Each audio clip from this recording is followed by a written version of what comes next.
오늘은 시간의 지혜가 담긴 차, 복전차 이야기 진행하도록 하겠습니다. 오늘은 복전차 이야기를 하는데 복전차가 어떤 거냐? 네, 복전차는 1860년, 60년경에 중국 후난성 안화 지역에서 처음 만들어지기 시작했어요. 증기로 이렇게 압력을 가해서 눌러서 만드는 압축 방식의 벽돌 모양의 차예요. 거기 이제 제가 이제 이미지를 하나 띄워놨지 않습니까? 딱 벽돌이잖아요. 그래서 이런 벽돌 모양으로 만들어서 전이 벽돌 전자거든요. 여기 복자가 사실은 이제 복숭아 복자예요. 그리고 처음에는 복복자를 써서 복전이라고 하기도 했어요. 그래서 복숭아 복자에 벽돌 전자를 써서 우리가 복전차 이럽니다. 그래서 복전차를 챗GPT 할 때 대충 물어보면 뭐라고 답을 하냐면 복숭아 나뭇잎을 섞어서 만든 차 이렇게라고도 말을 해요. 그러니까 완전히 거짓말이지. 음, 이게 사실은 나중에 사실 이제 이 복전에 복복자를 썼었는데 이 나중에 차 속에 이게 우리가 알고 있듯이 금화가 피어납니다. 근데 이 금화가 복령이라는 버섯하고 비슷해요. 그래서 어, 모양이 비슷한 게 아니고 효능이 비슷해요. 그래서 그 복령에 복자를 썼습니다. 복령이라는 이 버섯은 사실 균체인데 이 어디에 있냐면 소나무 뿌리 부분에 이렇게 있는 겁니다. 땅 속으로 있는 버섯이에요. 땅 겉에서는 안 보이고. 그래서 이 복령이 몸에 굉장히 좋은 약재인데, 그하고 비슷한 효능을 가졌다. 그래서 복령 복자를 써서 복전이다. 요게 제일 유력한 설입니다. 서북지방, 그러니까 티벳이나 이런 쪽 유목민들은 필수적으로 이 복차를 먹었습니다. 왜냐하면 우리가 필수 식품으로 이 식물들, 채소류들을 먹어야 되는데 얘네 채소가 없잖아요. 고원이라. 그래서 어, 이 차를 통해서 기본적인 영양분들을 공급받았어요. 그래서 생명을 유지해서 얘가 복을 부르는 차다, 장수를 부르는 차다 그래서 복전이라고 했다는 설도 있어요. 참마고도에서 기원한 설입니다. 아무튼 이 벽돌 모양으로 압축해서 만든 차다. 그리고 안에 뭐가 들어있다고요? 어, 금화균이 있습니다. 금화균이 피어 있다라는 얘기는 후발효차라는 건데 거기 있죠. 후발효차로 분류돼요. 초기 가공 후에 특유의 벽돌 형태 내서 발효가 계속 진행되는 겁니다. 그러니까 후발효를 한다면 전발효 과정이 있다는 거고요. 전 발효가 되고 나면 발효된 차를 눌러서 후발효가 되게 하는 차, 이게 복전차입니다.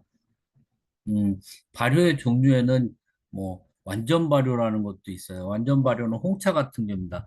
홍차 같은 경우에는 완전 발효 그러는데 완전 발효면 뭐냐면 거기서 끝난 겁니다. 발효가. 뒤에 더 이상 발효가 안 돼요. 그래서 완전 발효가 됐기 때문에 홍차 같은 경우에는 유통기한이 있어요. 근데 얘는 계속 발효가 진행되니까 현재 진행하니까 유통기한이 무제한이다. 음, 그래서 복전차가 굉장히 어, 다양한 쓰임새를 갖게 됩니다. 음, 넘겨가면 복전차를 그럼 어떻게 만드느냐? 음, 일단 1단계, 2단계에 거쳐요. 흑차는 기본적으로 1단계 과정은 다 같습니다.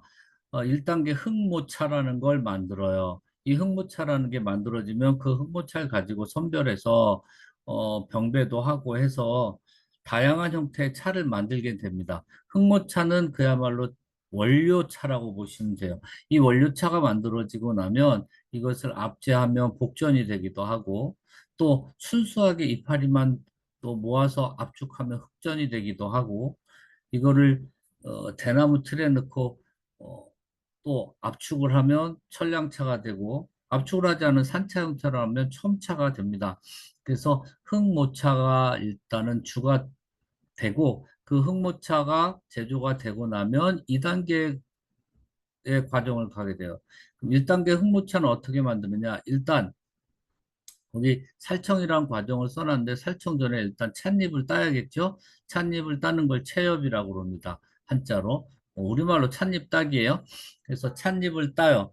그럼 따온 차를 이렇게 소뚜껑이나 솥에 넣고 볶아요. 대충 이렇게 볶아주면 그걸 살청이라고 그래요. 산화가 되는 걸 막는 겁니다. 더 이상 변질 부패 안 되게 일단 기본적으로 열을 가해서 살청을 해요. 거기 죽이살자에 청색 청자잖아요. 그러니까 어떤 사람이 청색을 죽인다. 그건 아니고요. 음, 살청의 어는 사실 대나무에 있습니다. 대나무를 예전에 죽간으로 해서 이렇게 책을 만들었잖아요. 그때 퍼런 데다가 쓰면 얘가 상하기도 하고 글도 잘 안 써지니까 일단 건조 과정을 시키는데 그때 청색이 죽어서 대나무가 되는데 그때 열을 가해서 그것을 어, 만들어줬어요. 그래서 거기서 온 용어라고 합니다. 살청은 사실은 차에서 시작된 건 아니고요. 아무튼 찻잎을 열을 가해서 볶아주게 되면 이제 산화가 멈추는데 그 살청을 하게 되고 살청이 끝나고 난 차는 이제 유념이라는 과정에 들어갑니다. 저 초기 유념이라 초유 제가 그렇게 써놨는데 유념이라는 건 뭐냐 하면 음, 음, 찻잎의 수분 조직을 파괴하는 거예요. 그러니까 어떻게 해야 돼요? 박박박박 문지르고 비틀고 뭐 합니다. 그래서 비튼다는 표현을 하는데 주물러 비틀어요. 주물르고 비트는 게 유념입니다. 그렇게 하면 찻잎의 조직들이 파괴되고 이제 거기에 세균이 번식할 수 있는 조건이 만들어지죠. 그렇게 유념을 하고 나면 악태라는 과정에 들어가요. 악태는 찻잎을 이렇게 퇴는 쌓을 퇴자입니다. 높게 쌓아요. 그래서 악퇴를 하면 거기 발효가 이제 시작됩니다. 유익균이 들어가서 하기 시작하고 이게 전발효 과정입니다. 1차적으로 발효를 하고 나면 악퇴 발효를 하고 나면 다시 한번 찻잎의 수분 활성화를 돕기 위해서 복유 또는 복염이라는 걸 해요. 예, 다시 복제하죠. 다시 처음에 했던 유념 과정을 한다는 거죠. 그래서 유자를 쓸 때는 복유 그러고 염자를 딸 때는 복염 그러는데 똑같은 말입니다. 그래서 요 단계가 거치고 나면 그 다음에 건조 과정을 거쳐요. 그래서 건조를 하고 나면 일단 기본적인 흑모차가 완성이 됩니다. 이렇게 흑모차가 완성이 되고 나면 다음 단계로 복전차를 만들게 되는데 병배사제라는 걸 해요. 이게 뭐냐면 병배라는 게 이렇게 섞이는 거잖아요. 그래서 사제라는 거 채를 걸러서 섞어요. 채를 걸러서 배합률을 맞춰서 섞는 겁니다. 채로 쳐가지고 병배사제를 하고 나면 이제 증기로 다시 쪄요. 한번 증기로 찌고 그래서 쪄가지고 이렇게 축 쌓아두면 찻잎이 부드러워지고 이제 세균 번식이 1차적으로 한 번은 멈춰지겠죠. 살균이 되는가? 그리고 나면 다시 압제 정형을 합니다. 벽돌 모양으로 압력을 줘가지고 이 형태를 잡아줘요. 그리고 나면 이제 발화 건조라는 걸 하는데 요때 다시 발효가 일어나기 시작할 수 있도록 만들어줍니다. 이 발화 건조 과정을 할 때는 여기가 극비예요. 그래서 발화 건조하는 곳은 그 방 안에는 어, 들어갈 수 있는 뭐 쉽게 말해서 비치 인가자만 들어갑니다. 그러니까 저희가 이 흑차 만드는 게 국가기밀 2호잖아요, 중국에. 그래서 기밀을 취급할 수 있는 사람만 들어가고 아무나 들어가지 못합니다. 그래서 이 과정은 철저하게 보여주질 않아요. 아무튼 그렇게 하면 이렇게 어, 큰 단계로 두 단계를 거쳐서 복전차가 만들어집니다. 근데 사실은 여기 이렇게 크게 한 거고요. 2단계도 굉장히 더 복잡해요. 그래서 복전차가 만들어지는 총 과정은 한 24가지 정도 단계의 과정을 거치면 하나의 복전차가 만들어집니다. 그래서 특별한 제조 과정을 하고 있고요. 이 복전차의 핵심은 아무래도 이렇게 만들어지면 이 금화라는 거예요. 지금 여기 사진에서 보이는 것처럼, 이 위에 보이는 것처럼 복전차를 쪼개고 나면 이렇게 금빛 가루들이 쫙 있습니다. 요게 일명 금빛가루 보인다 그래서 금화라고 그러는데 이 균들이 발효되면서 만들어진 건데 이게 관돌산낭균이라는 균이에요. 요게 핵심 공정의 발화 과정을 거쳐서 만들어지는데 요거 발화 과정할 때 종이로 싸놓거든요. 벽돌 형태의 차를 건조실에 한지로 싸놓습니다. 그러면 이제 건조시키면서 미생물이 번식이 되게 되고 이 과정에서 노란 곰팡이, 어, 관돌산낭균이 생기고 이걸 우리는 금화라고 불러요. 신장 지역, 위구르 지역에서는 금화의 양을 가지고 복전차의 품질을 판단하기도 해요. 그래서 금화가 많이 피면 좋은 차고 금화가 안 폈으면 안 좋은 차고 이렇게 하겠죠. 사실 금화는 유익기 때문에 많이 필수록 좋아요. 근데 아이러니하게도 시간이 지나면서 아주 오래되면 금화가 조금 더 사라집니다. 그럼 안 좋은 거냐? 아니고 금화가 사라지면서 우리 유익해지는 성분들로 다시 또 한번 이렇게 탈바꿈을 하게 된대요. 그래서 금화가 초기에 많이 펴 있는 게 좋다라는 거죠. 신장 위구르 지역에 갈 때는 왜냐하면 처음에는 초기 생산된 걸 자기들이 받아서 후발효를 계속 시키고 있으니까 그래서 금화가 많이 핀 게 초기에는 좋은 겁니다.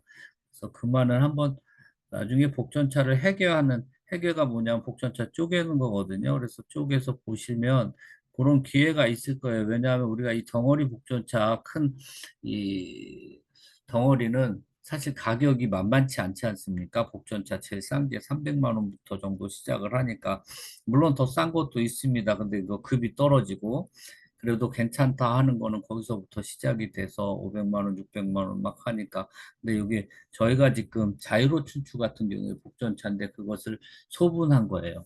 그래서 큰 덩어리를 쪼갤 때 한번 보시면 이 금화를 보실 수 있습니다. 복전차의 성분과 특징을 이제 말씀드리면 원료는 거기 보면 운남은 대엽종이에요, 보이차. 근데 복전차는 운남 대엽종이 아니라 후남성의 찻잎을 씁니다. 호남성의 찻잎이고요. 살짝 다르게 생겼습니다. 운남성 대엽종은 어, 교목이잖아요. 그래서 굉장히 키가 크고 여기는 관목이라 훈안성은 관목이라 키도 작고 이파리도 운남의 대엽종보다는 작습니다. 그렇다고 아주 작은 건 아니고요. 다 자라면 그래도 손바닥만 하긴 하더라고요. 자, 외관은 어떻게 돼 있냐면 복전차 같은 경우에 표면은 황갈색이고요. 이렇게 차를 우려내면 탕색은 붉은 빛이 드는 노란색입니다. 거기 표현이 돼 있죠. 그리고 엽전은 흑갈색을 띱니다. 엽전라는 거는 뭐냐면 이제 엽이 이파리잖아요. 이파리 모양은 흑갈색이라는 겁니다. 복전차 맛은 보이차하고는 확연히 차이가 있어요. 보이차보다 향이 또 맛이 부드럽고 순수합니다. 그래서 어, 좀 약간 이런 거 맛이나 향에 둔감하신 분들은 밋밋하다는 표현도 하는데 향이 없는 게 아니거든요. 그래서 부드럽고 순수하고요. 보이차는 살짝 이렇게 우리고 나면 뭐라 그러죠? 점도가 약간 있습니다. 탕에. 그러니까 찬물에 점도가 있는데 우리 복전차 같은 경우에는 아주 맑습니다. 점도가 없고요. 그래서 그런 특징을 가지고 있습니다.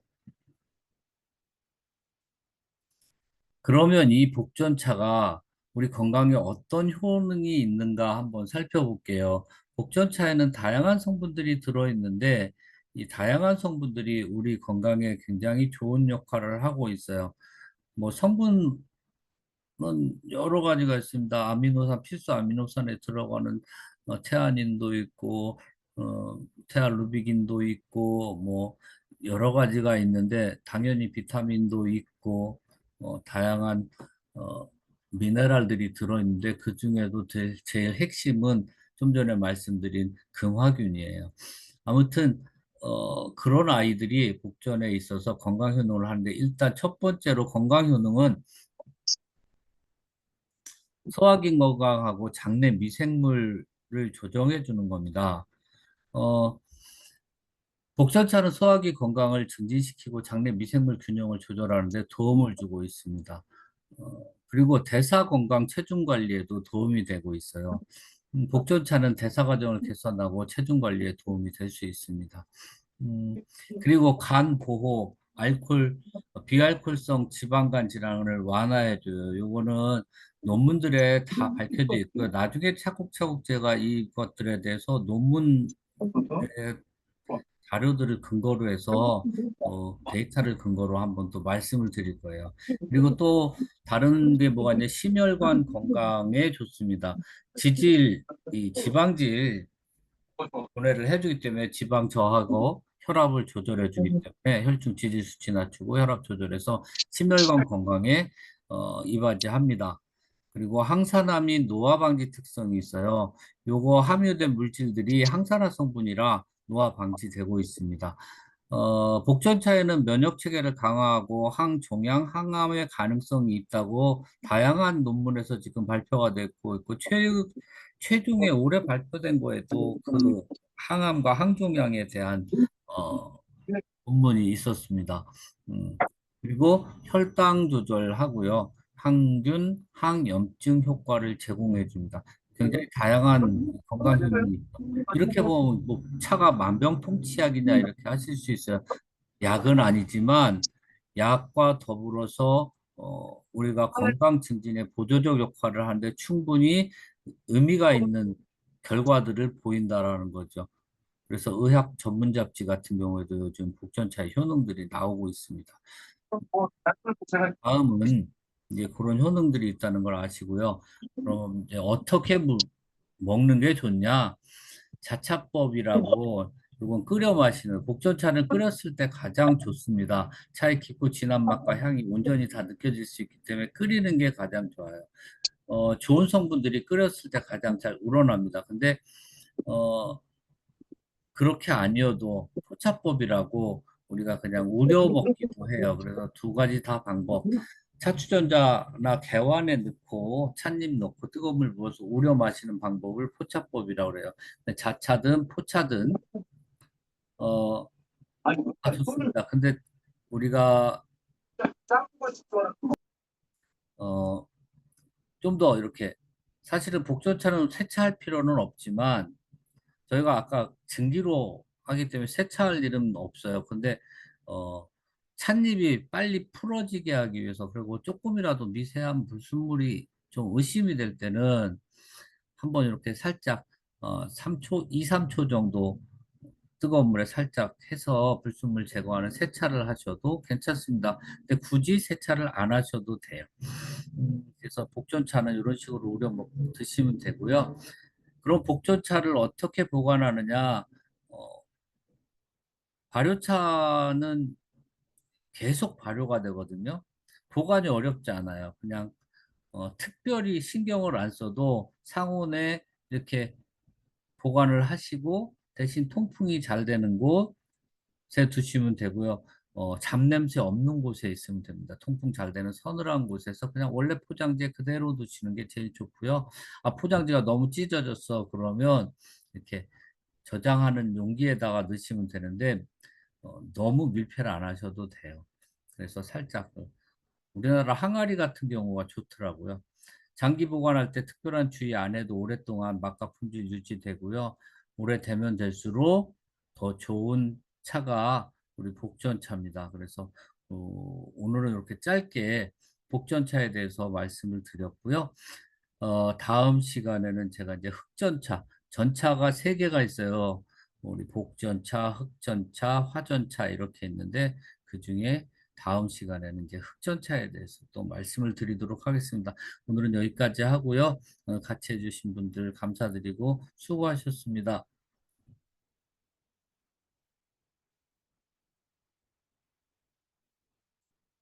그리고 저는 작년에 이상을 바라보다 이제 올해 네, 좀 다음 주에 살고 뵙겠습니다. 시작을 보려고 하고 있습니다.